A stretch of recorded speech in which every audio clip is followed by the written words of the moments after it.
আসসালামু আলাইকুম। আজকে আপনাদের সাথে আমি শেয়ার করব বড় সিম ভর্তা। এটাকে অনেকে বড় সিম বলে, কারো দেশে মহর্ষি বলে, এক এক দেশে হয়তো এক একটা বলে।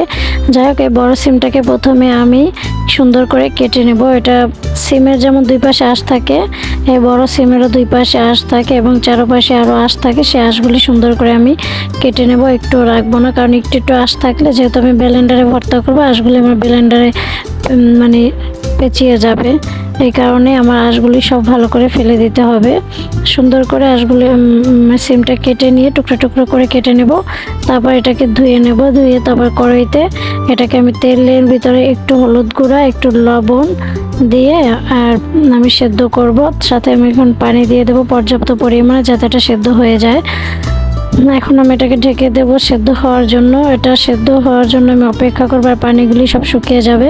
হয়ে গেল, আমার সেদ্ধ হয়ে গেল সিমগুলো। এখন আমি এই সিমের সাথে হচ্ছে নারিকেল বাটা দেব। কিছুটা নারিকেল ছিল আমার ঘরে, নারিকেল, কাঁচা পেঁয়াজ আর হচ্ছে কাঁচা মরিচ, আর আমার আগের থেকে বানানো একটু হচ্ছে মানে শুকনো মরিচ আর পেঁয়াজ ডলা ছিল, ওটাও দিয়ে দিলাম সাথে।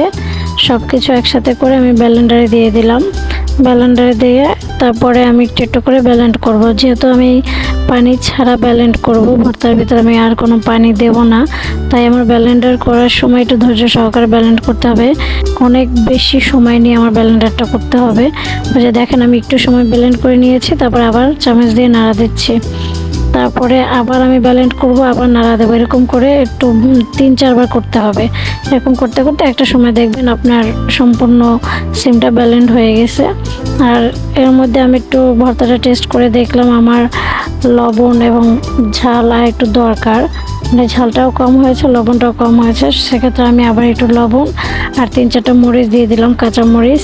কেউ চাইলে শুকনো মরিচ দিয়ে ভর্তাটা করতে পারে। আর আমার দুই ছেলে আমার পাশে বসে দুষ্টামি করতেছে যথারীতি।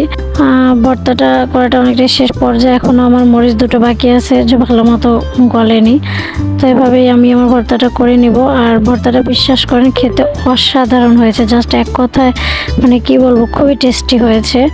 মানে আমি তো খেয়েছি, আমি বলতে পারি যে ভর্তাটা আসলে কতটা মানে টেস্টি হয়েছে। আপনাদের যদি বিশ্বাস না হয়, আপনারাও ভর্তাটা করে খেতে পারেন। আসসালামু আলাইকুম।